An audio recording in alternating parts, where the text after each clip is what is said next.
ചരിത്രം പറഞ്ഞു നോക്കിയാൽ നമുക്ക് ദർശിക്കാവുന്നതാണോ? ഒരു കടുവയും മറ്റൊരു കടുവയെ കടിച്ചു കൊന്നതായിട്ട് ചരിത്രത്തിൽ നമ്മൾ വായിച്ചിട്ടില്ലേ?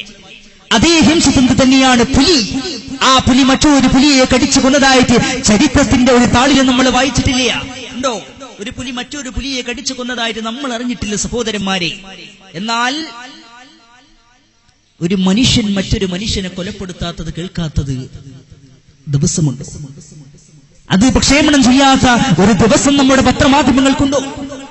നോക്കൂ സഹോദരന്മാരെ, അതുകൊണ്ടല്ലേ ഇവിടെ മാറാട് സംഭവിച്ചത്, അതല്ലേ നാദാപുരത്ത് സംഭവിച്ചത്, അതല്ലേ ബോഹട്ടിയിലും മലാറസിയിലും ജംഷൻപൂരിലും പാവപ്പെട്ട അഫ്ഗാനിസ്ഥാന്റെ മണ്ണിൽ പോലും പിടഞ്ഞു വീണത് എന്തിന്റെ പേരിലാ?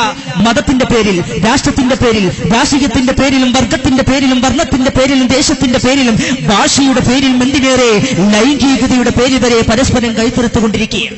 ഇതെങ്ങനെ സംഭവിക്കുന്നു സഹോദരന്മാരെ? നമ്മുടെ മനുഷ്യത്വം എവിടെ പോയി? മനുഷ്യനാവണം നമ്മൾ ആദ്യം.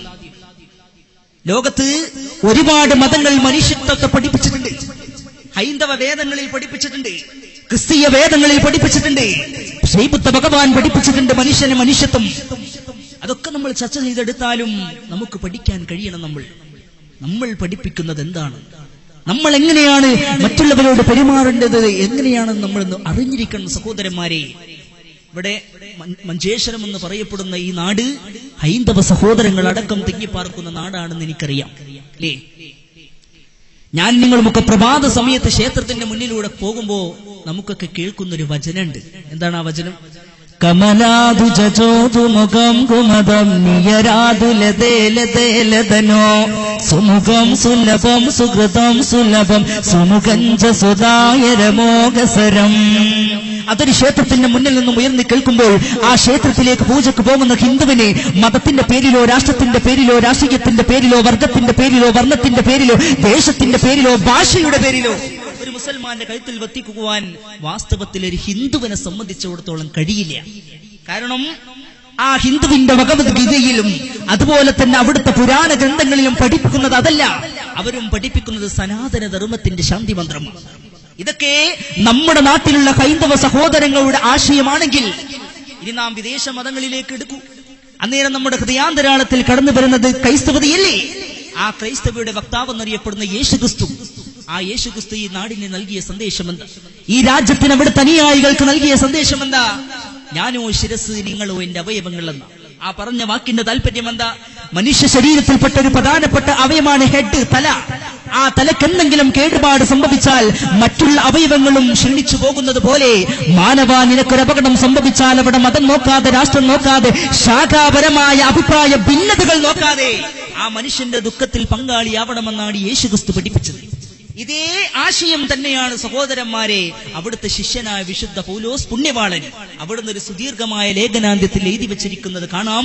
സ്നേഹമെല്ലാം പൊറുക്കും, സ്നേഹമെല്ലാം ജയിക്കും, സ്നേഹമെല്ലാം സഹിക്കും. അപ്പം ക്രൈസ്തവരും പഠിപ്പിച്ചതാണ്. ഇനി നമ്മുടെ നാട്ടിലുള്ള വളരെ പുരാതനമായ ഒരു മതമാണല്ലോ ശ്രീബുദ്ധ ഭഗവാന്റെ മതം. ഞാൻ അതുകൂടി പറഞ്ഞുകൊണ്ട് കഥയിലേക്ക് വരികയാണ്.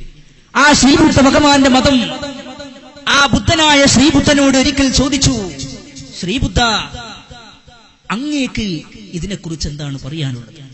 അങ്ങേക്ക് സൗഹാർദ്ദത്തെക്കുറിച്ച് എന്താണ് പറയാനുള്ളതെന്ന് ചോദിച്ചപ്പോൾ ശ്രീബുദ്ധ ഭഗവാൻ പറഞ്ഞൊരു മറുപടിയുണ്ട്. എന്താണ് അദ്ദേഹം പറഞ്ഞത്? ബുദ്ധൻ ശരണം ഗച്ഛാമി, സംഘം ശരണം ഗച്ഛാമി, ധർമ്മം ശരണം ഗച്ഛാമി എന്ന. ബുദ്ധനാണ് രക്ഷ, സംഘമാണ് രക്ഷ, ധർമ്മമാണ് രക്ഷ എന്ന. അവിടെയും ശാന്തിയുടെ സന്ദേശം, അവിടെയും സമാധാനത്തിന്റെ ആഹ്വാനമാണ്. അപ്പൊ സ്വാഭാവികമായിട്ടും എന്റെ മൊഗ്രാനുള്ള, എന്റെ നാങ്കിക്കടപ്പുറത്തുള്ള യുവാക്കൾ ചിന്തിക്കും, ദാരിമി, പരിശുദ്ധ ഇസ്ലാം മാനവനെ മാനവികത പഠിപ്പിച്ചിട്ടില്ലേ? പരിശുദ്ധ ഇസ്ലാം മാനവനെ സൗഹാർദ്ദത പഠിപ്പിച്ചിട്ടില്ലേ? പരിശുദ്ധ ഇസ്ലാം മാനവൻ ഐക്യം പഠിപ്പിച്ചിട്ടില്ലേ എന്ന് ചോദിക്കുമ്പോൾ നമുക്ക് പറയാനുള്ള മറുപടി, പരിശുദ്ധ ഇസ്ലാം മാനവനെ മാനവികത പഠിപ്പിച്ചതുപോലെ, പരിശുദ്ധ ഇസ്ലാം മാനവൻ ഐക്യം പഠിപ്പിച്ചതുപോലെ ലോകത്തൊരു മതവും പഠിപ്പിച്ചു കാണൂല സഹോദരന്മാരെ. നിങ്ങൾ പരിശുദ്ധ ഖുർആൻ എന്നെടുക്കൂ. അന്നേരം നമുക്ക് കാണാം, അഊദു ബില്ലാഹി മിനശ് ശൈത്വാനിർ റജീം, ബിസ്മില്ലാഹിർ റഹ്മാനിർ റഹീം. എന്നിട്ട് വിശുദ്ധ ഖുർആനിലൂടെ അല്ലാഹു പറയുകയാണ്, യാ അയ്യുഹന്നാസ്, ഏ മാനവ സമുദായമേ എന്നാണ്, ഏ മനുഷ്യന്റെ മക്കളെ, ഇന്നാ ഖലഖനാകും, തീർച്ചയായിട്ടും നാം നിങ്ങളെ സൃഷ്ടിച്ചു, ഞാൻ നിങ്ങളെ സൃഷ്ടിച്ചു. വിശുദ്ധ ഖുർആൻ അല്ലാഹു പറയുകയാണ്, ഞാൻ നിങ്ങളെ സൃഷ്ടിച്ചു മിൻ ദക്കരിൻ വ ഉൻസാ, ഒരു ആണിൽ നിന്നും ഒരു പെണ്ണിൽ നിന്നുമാണത്രേ. എന്തിനാണ് എന്നെയും നിങ്ങളെയും ഒരു ആണിൽ നിന്നും ഒരു പെണ്ണിൽ നിന്നും സൃഷ്ടിച്ചതെന്നറിയുമോ? എന്നിട്ട് വിശുദ്ധ ഖുർആൻ തന്നെ പറയുകയാണ്, വജഅൽനാകും ശുഊബാ, എന്നിട്ട് നാം നിങ്ങളെ വിവിധ ഗോത്രക്കാരാക്കി, വിവിധ രാജ്യക്കാരാക്കി, വിവിധ സ്റ്റേറ്റുകാരാക്കി, വിവിധ ജില്ലക്കാരാക്കി മാറ്റിയത് എന്തിനാണ്? പരസ്പരം തമ്മിലടിക്കാനാണോ? കണ്ടാലും മിണ്ടാതെ ഇരിക്കാനാണോ സഹോദരന്മാരെ? അതിനാണോ പരിശുദ്ധ ഖുർആൻ നമ്മെ പഠിപ്പിക്കുന്നത്? അതാണോ സഹോദരന്മാരെ അള്ളാഹുവിന്റെ ഹബീബ് മുഹമ്മദ് മുസ്തഫ? ഉറക്കെ പറയാം, നാങ്കിക്കണപ്പുറത്തുള്ള റസൂലുള്ളാഹിനെ സ്നേഹിക്കുന്ന സദസ്സാണിത്. ഉറക്കെ പറയാം, ഹബീബായ നബി മുഹമ്മദ് മുസ്തഫ. റസൂലുള്ളാഹിന്റെ നാമം കേൾക്കുമ്പോൾ എന്തൊരു ഊറ്റമാണ് നമുക്ക്, എന്തൊരു മഹബത്താണ് സഹോദരന്മാരെ. ആ പരിശുദ്ധ തിരുമേനി ചക്രവർത്തി പറയുകയാണ്, അള്ളാഹുവിന്റെ റസൂലിന്റെ ഈ അധ്യാപനം നമ്മളെ പഠിപ്പിക്കുന്നു. നോക്കൂ, വജഅൽനാകും ശുഊബാ, എന്നിട്ട് നാം നിങ്ങളെ വിവിധ ഗോത്രക്കാരാക്കി, വിവിധ രാജ്യക്കാരാക്കി, വിവിധ സ്റ്റേറ്റുകാരാക്കി മാറ്റിയത് എന്തിനാണ് സഹോദരന്മാരെ? തമ്മിലടിക്കാനാണോ? വിദ്വേഷം പ്രകടിപ്പിക്കാനാണോ? കണ്ടാൽ മിണ്ടാതെ ഇരിക്കാനാണോ? വിനീതനാകുന്ന ദാരിമി അബ്ദുസ്സമദ് കൊളത്തറ, കോഴിക്കോട് കൊളത്തറ സ്വദേശിയായത്. മുഗ്രാല് നാങ്കിക്കണപ്പുറത്തുള്ള നിവാസികളെ, നിങ്ങൾ എന്നെ കാണുമ്പോൾ ശുഭിതരാവാനല്ല, വിദ്വേഷം പ്രകടിപ്പിക്കാനല്ല, കണ്ടാൽ കല്ലെറിയാനല്ല, അതെന്നെ കാണുമ്പോൾ തിരിച്ചറിയാനുള്ള മാധ്യമമാണെന്നാണ് 1400 വർഷങ്ങൾക്ക് മുമ്പ് ഹബീബ് മുഹമ്മദ് മുസ്തഫ അതിനു വേണ്ടിയിട്ടാണ് പരസ്പരം തിരിച്ചറിയാൻ. ഒറ്റ കഥ പറഞ്ഞുകൊണ്ട് സഹോദരന്മാരെ ഞാൻ മെയിൻ കഥയിലേക്ക് ഒരു ചെറിയ സംഭവം. ഇസ്ലാമിന്റെ റസൂലുള്ളാഹിയുടെ ദീൻ എന്താന്ന് നമുക്ക് കിട്ടും. റസൂലുള്ളാഹിയുടെ ആദർശം, മറ്റുള്ള മതക്കാരോട്, മറ്റുള്ള ആളുകളോട് പെരുമാറേണ്ട രീതി ഒരൊറ്റ കഥയിൽ നിന്ന് നമുക്ക് കിട്ടും. അള്ളാഹു നമ്മൾ അനുഗ്രഹിക്കുമാറാകട്ടെ. ആമീൻ യാ റബ്ബൽ ആലമീൻ. ഒരിക്കല് ആഫ്രിക്കയിൽ നിന്നുള്ള ആളുകള് മദീനയിൽ വന്നു. മദീനയിലെ പള്ളിയിലെ ഇമാം ആരാ മക്കളെ? ആരാ? ഹബീബായ മുഹമ്മദ് മുസ്തഫ റസൂലുള്ളാഹി സ്വല്ലല്ലാഹു അലൈഹി വസല്ലം. മുളർ ഗോത്രക്കാരായ ആളുകളായിരുന്നവര്, ആഫ്രിക്കക്കാരായ ആളുകൾ അല്ലാഹുവിന്റെ റസൂലിന്റെ അടുക്കലേക്ക് വരികയാണ്. അവര് മുസ്ലിമീങ്ങളായിരുന്നില്ല, അവര് മുസ്ലിമീങ്ങളല്ലാത്ത ആളുകളായിരുന്നു സഹോദരന്മാരെ. അന്യമതസ്ഥരായ ആളുകളായിരുന്നു. വന്നത് മദീനത്തെ പള്ളിയിലേക്കാണ്. പള്ളിയിലെ ഇമാം പരിശുദ്ധ മുഹമ്മദ് മുസ്തഫ റസൂലുള്ളാഹിന്റെ അടുക്കലേക്ക് പള്ളിയിലേക്ക് വന്നപ്പോൾ റസൂലുള്ളാഹി സ്വല്ലല്ലാഹു അലൈഹി വസല്ലമ തങ്ങളുടെ അടുക്കൽ മുളർ ഗോത്രക്കാരായ, എത്യോപ്യക്കാരായ, ആഫ്രിക്കക്കാരായ അവര് വന്നുകൊണ്ട് യാചിച്ചു പറഞ്ഞു, അള്ളാഹുവിന്റെ ദൈവദൂതരെ, ഞങ്ങളെ സ്വീകരിച്ചാലും.